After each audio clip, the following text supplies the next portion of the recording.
Good morning to all of you my friends. I hope कि आप सब अच्छे होंगे और अपनी पढ़ाई कर रहे होंगे। जैसा कि आपको पता है ये CISF HCM का फिजिकल और PST और डॉक्यूमेंट वेरिफिकेशन शुरू होने वाला है। तो आपका स्वागत है मैथ्स बाबू 24 में एक बार दोबारा फिर से। और यहाँ पे जो भी जानकारी बताई जाएगी ऑथेंटिक बताई जाएगी और आपको सेम यही करना है, क्योंकि I am also selected from brownie Bihar in 2019 CISF HCM PST and document verification. Okay, तो मैं किस चीज़ से गुजरा था और क्या क्या मेरा लगा हुआ था वो मैं सारी डिटेल आपको यहाँ पे बताऊंगा। जो आपको वहाँ पे जाने के बाद कोई भी परेशानी किसी भी तरह की परेशानी आपको नहीं होगी। तो आइए शुरू करते हैं, लेट्स स्टार्ट। देखिए, सबसे पहले तो आपको CISF ने ये एडमिट कार्ड जारी किए होंगे।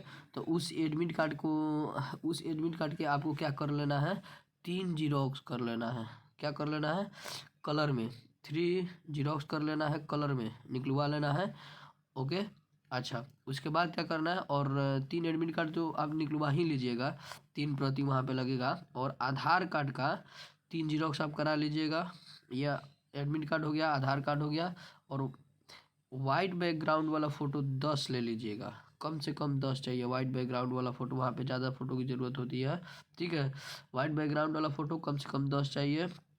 और मैट्रिक इंटर का एडमिट कार्ड, क्या एडमिट कार्ड, ध्यान रखिएगा, मैट्रिक का भी एडमिट कार्ड और इंटर का भी एडमिट कार्ड, 3 जीरोक्स, कितने 3 आप जीरोक्स ले लीजिएगा। ओके, मैट्रिक का भी 3 और इंटर का भी 3 एडमिट कार्ड का जीरोक्स करा लीजिएगा। उसके बाद मैट्रिक और इंटर का सर्टिफिकेट, क्या सर्टिफिकेट, जो ओरिजिनल सर्टिफिकेट आता है ना, 2 साल 1 साल पे मिलता है, तो उसका सर्टिफिकेट का 3 जीरोक्स करा लीजिएगा। मैट्रिक का भी 3 सर्टिफिकेट का जीरोक्स और इंटर का भी सर्टिफिकेट का 3 जीरोक्स आप करा लेंगे। ओके, ये आपको जो बता रहा हूँ वो ले करके ही जाना है, क्योंकि मेरा वहाँ पे लगा हुआ था, जिनके पास वो नहीं था तो उनको फिर से जाकर करा कर लाना पड़ेगा, और जिनके पास नहीं करा कर ला है वो फिर वापस चलेगा वहाँ से।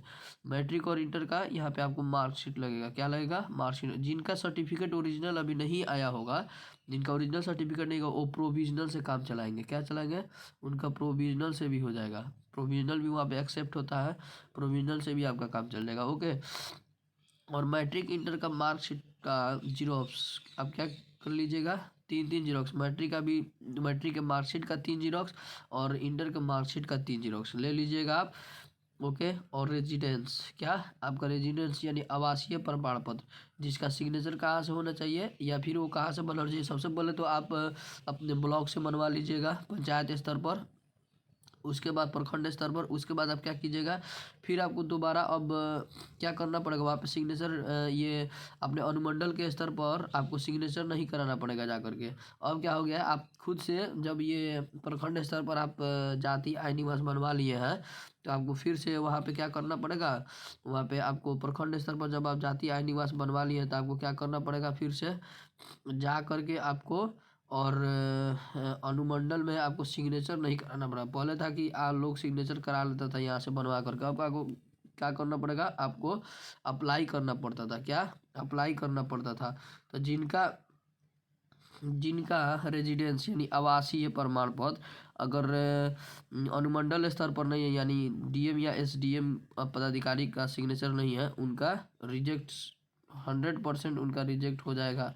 वो रिजेक्ट हो जा रहे थे जब हम लोग गए थे 2019 में, तो जिनका सिग्नेचर केवल वो प्रखंड स्तर पर आप बनवा ब्लॉक से अपने बनवा करके ले गए थे, ये जाति आय निवास, उनका रिजेक्ट हो जा रहा था। ठीक है, और जिनका सिग्नेचर जिनका ये अनुमंडल स्तर पर रेजिडेंस बना होगा, वो क्या करेंगे, 3 जीरोक्स उसके करा लेंगे। ओके, और कास्ट सर्टिफिकेट सेंट्रल फॉर्मेट में, OBC फॉर्मेट आता है सेंट्रल फॉर्मेट में, अभी तुरंत इसके बाद आपको दिखा दूंगा। देखिए, ये कास्ट सर्टिफिकेट कैसा होना चाहिए, OBC नॉन क्रीमी जो होता है उसका 3 जीरोक्स चाहिए, और कैसा होना चाहिए, वो भी अनुमंडल स्तर का होना चाहिए, इस फॉर्मेट का। मैंने यहाँ पे हाइड किया हुआ है अपने नंबर को। तो इस फॉर्मेट का आपको क्या होना चाहिए, कास्ट सर्टिफिकेट होना चाहिए। जो ये सारे फॉर्मेट यहाँ पे जो लिखे गए हैं, ये सारे फॉर्मेट होना चाहिए कास्ट सर्टिफिकेट का, ये वाला फॉर्मेट। देखिए, मैंने सबसे पहले तो मेरा 2 नंबर है, सबसे पहले मैंने क्या किया था, यहाँ पे प्रखंड स्तर से मैंने ये नॉन क्रिमिनल बनवा लिया था फिर दोबारा मैंने इसको अप्लाई किया राजस्व अधिकारी स्तर से प्रमाण संघ, ये भी 1 नंबर है और यहाँ पे भी 1 नंबर है, यानी एक प्रखंड स्तर वाला नंबर है। फिर उसको मैंने ये अटैच करके कहा अप्लाई किया था अनुमंडल स्तर से। तो आई होप कि आपको ये समझ में आया होगा। तो आते हैं फिर से वापस। ओके, तो आपको ये गलती नहीं करना है, सारे के सारे जो भी मैं बता रहा हूँ चीज़ ले कास्ट सर्टिफिकेट आप लेकर के जाइएगा। फॉर्मेट आपका सेंट्रल फॉर्मेट होना चाहिए, ठीक है। ये नहीं कि आप बिहार वाला या फिर किसी स्टेट वाला बनवा लिए हो गया। तो 3 जीरोक्स उसका भी ले लीजिएगा। ओके, अब आपको क्या करना है, ओवर एज, कितने लोग कह रहे हैं मैं ओवर एज हो गया हूँ, ओवर एज का क्या और ओवर वेट का क्या। तो ओवर एज वाले क्या करेंगे, जिनका एज ओवर हो गया है, तो जो उस समय फॉर्म भर दिए थे, फॉर्म अभी 2022 में फॉर्म भराया था ना, तो जो उस समय फॉर्म भर दिए थे उनका जब वे एज था तो चलेगा। जो एज वो था जिस जो आप फॉर्म भरने के लायक थे, एलिजिबल थे, तो वो चलेगा। जो अभी क्या है उससे मतलब नहीं है। फॉर्म भरने वक्त आपका क्या था और एज के अकॉर्डिंग आपका वेट क्या है, ठीक है। एज आप कितना डाले हैं और उसका वेट क्या है, तो वेट एज के अकॉर्डिंग वेट आपको मैं बता दूँ। ये सब का आपको जीरोक्स लेकर के जाना है। ये जितने भी मैंने बातें बताई ये सब का आपको जीरोक्स लेकर जाना है। वहाँ पे आपको कोई भी परेशानी नहीं होगी। इसके अलावा जो भी आप नहीं लेकर के जाते हैं तो परेशानी तो झेलनी पड़ेगी। इनकम टैक्स, इनकम सर्टिफिकेट नहीं लगेगा, क्या इनकम सर्टिफिकेट नहीं मांगा जाता है। तो आपको क्या करना है, ये सारे के सारे आपको लेकर के जाना है। इनके जीरोक्स 3 जीरोक्स जो मैंने बताया है, और 10 बैकग्राउंड वाइट बैकग्राउंड होना चाहिए, फ़ोटो लेकर के जाना है। और अच्छा फ़ोटो लेकर के जाइएगा, थोड़ा ये लैब का होना चाहिए या फिर अदर का भी चलेगा, लेकिन थोड़ा ठीक ठाक होना चाहिए। और आपका ये एडमिट कार्ड जो निकलेगा उसका 3 कलर करवा लीजिएगा। आधार कार्ड ये सब छूटना नहीं चाहिए, नहीं तो उतना ही के लिए आप मायूस होकर के घर वापस आ जाइएगा। उसके बाद क्या करना है आपको, जैसे मैंने आपका कास्ट सर्टिफिकेट का फॉर्मेट दिखा दिया, और ये रेजिस्टेंस का फॉर्मेट आपको वही होता है, प्रखंड वाला स्तर वाला चलेगा। प्रखंड स्तर वाला का बनवा करके आप क्या कर दीजिएगा, फिर से आप ऑनलाइन अप्लाई कर दीजिएगा। कर दिए होंगे तो आपका आ भी गया होगा। अब तो कुछ नहीं हो सकता है इतने दिन में। आपका अगर 15-20 दिन हो तो भी चल सकता है। 15-20 दिन अभी टाइम हो तो 15-20 दिन अभी टाइम हो तो 10 दिन में बन के आ जाता है, आप लोग अप्लाई कर सकते हैं। और आप ये देख लीजिए ओवर वेट वाले क्या करेंगे। तो ओवर वेट वाले का देख लीजिए, यहाँ पे मैंने लगा दिया है। यहाँ से +5 और -5 चलेगा, +5 और -5 चलेगा। वहाँ पे ऐसा ही चल रहा था। +5 सेंटीमीटर आपका ज़्यादा हो या फिर +5 kg आपका ज़्यादा हो, या +5 kg या -5 kg आपका कम हो तो भी चलेगा। मान लीजिए आपका एज के हिसाब से, एज के अकॉर्डिंग आपका वेट यहाँ पे दिया हुआ है। यहाँ पे आपका वेट के और हाइट के अकॉर्डिंग भी आपका वेट दिया हुआ है। आप ये इसमें से देख लीजिए आप किस कैटेगरी में आते हैं और अपने आप को वहाँ पे कंपेयर कर लीजिएगा।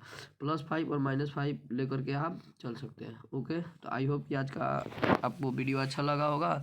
और आप डॉक्यूमेंट्स जो मैंने डॉक्यूमेंट्स बताया आपको वहीं लेकर के जाना है और सेम फॉर्मेट में लेकर के जाना है। और यहाँ पे कोई भी कमी मत कीजिएगा, क्योंकि मैं इससे अवगत हुआ हूँ, इससे गुजरा हुआ हूँ। वहाँ पे कैसे बच्चे छटा रहे थे, बहुत सारे बच्चे। फिजिकल में तो उनका भीड़ कम करना है ना, सीट भी कम है, तो फिजिकल में उनका ये व्यू रहता है कि कितना किस किस चीज़ के लिए डॉक्यूमेंट वेरिफिकेशन में किस किस चीज़ के लिए बच्चों को छाट दिया जाए, डिस्क्वालीफाई कर दिया जाए। ओके, आई होप कि आज का क्लास आपको अच्छा लगा होगा। तो अगर आपका क्लास आपको अच्छा लगा होगा तो आप मेरे चैनल को सब्सक्राइब करें, लाइक करें और अपने दोस्तों के पास शेयर करें।